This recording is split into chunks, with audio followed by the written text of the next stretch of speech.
We are back, and it's story time here on the Dr. John Delony Show. I tried to say that in my least creepy voice. Did I get it? No? It's kind of creepy. It's good. It's good. All right, so today we're going to discuss a classic, and I know this is going to get me in trouble with the moms across the world. It's called Love You Forever by Robert Munsch.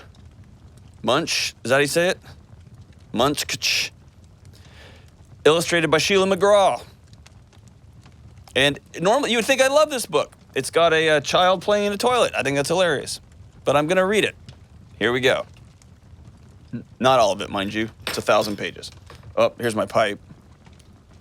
I don't even know whose pipe this is. Is that yours? Sorry about that, man. I'm fairly certain I'm COVID-free. All right. A mother held her new baby and very slowly rocked him back and forth, back and forth, back and forth. And while she held him, she sang, I'll love you forever. I'll like you for always. As long as I'm living, my baby you'll be. The baby grew and he grew and he grew and he grew. He grew. All right, we get it. He grew. Until he was 2 years old and he ran all around the house. He pulled all the books off the shelves. He pulled all the food out of the refrigerator. And he took his mother's watch and flushed it down the toilet. Ha ha ha ha. Sometimes his mother would say, this kid is driving me crazy. Well, that's rude. But at night, when the 2-year-old was quiet, she opened the door to his room, kind of creepily stalked, a little bit like a murderer, crawled across the floor, looked up over the side of his bed, as if he was really asleep. And if he was really asleep, she picked him up and rocked him back and forth, back and forth, back and forth. While she rocked him, she sang, I'll love you forever. I'll like you for always. As long as I'm living, my baby you'll be. And if you've ever read a book to a kid at night when you've got stuff to do, this is the part when you realize, oh my gosh, this is going to take like 30 minutes because this book goes on forever. So I'm just going to fast forward. The kid is in middle school. She's still picking him up, hugging him back and forth, back and forth, back and forth. He's still trashing the place, only now he's got booze and microphones and pizza and kids.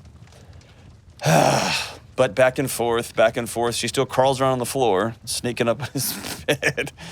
If my mom ever And then, this is when the book, in my opinion, gets off the rails.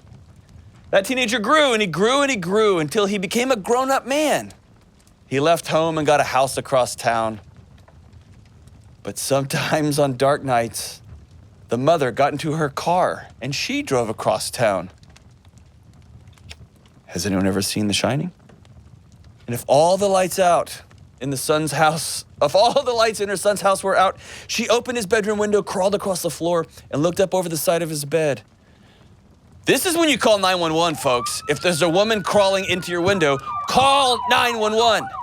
And if you think, I think that's my elderly mother, especially call 911 for you, because you're probably oh God. Okay, so then she gets a ladder on top of her car, by the way.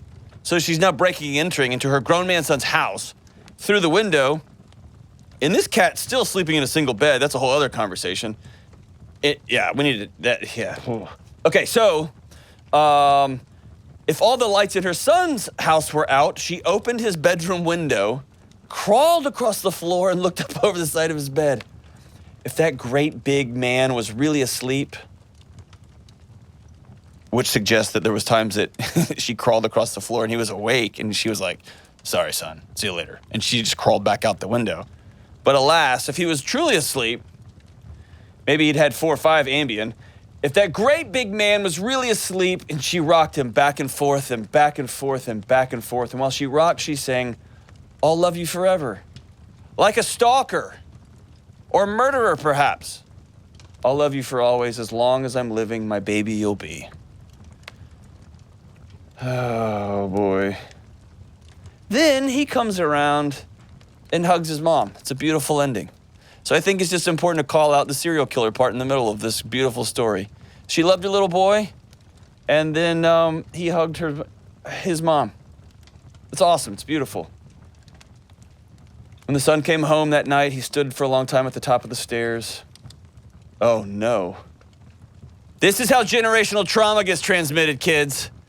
Now he picks up his daughter and starts the whole creepy thing over again. Oh no. I'm gonna reimagine the ending. Then he picked up his daughter out of her crib and looked at her and said, I love you, baby, and I always will. But I'm not just gonna sneak in and break into your house when you're an adult woman and climb through your bedroom window and crawl across your floor and wait till you're passed out asleep and then hug you a lot. I'm just not gonna do that. I'm gonna raise you to be able to verbalize your needs and to let you know that I love you at all times. Whew. That's I Love You Forever by Bob Munch. Way to go, Bob.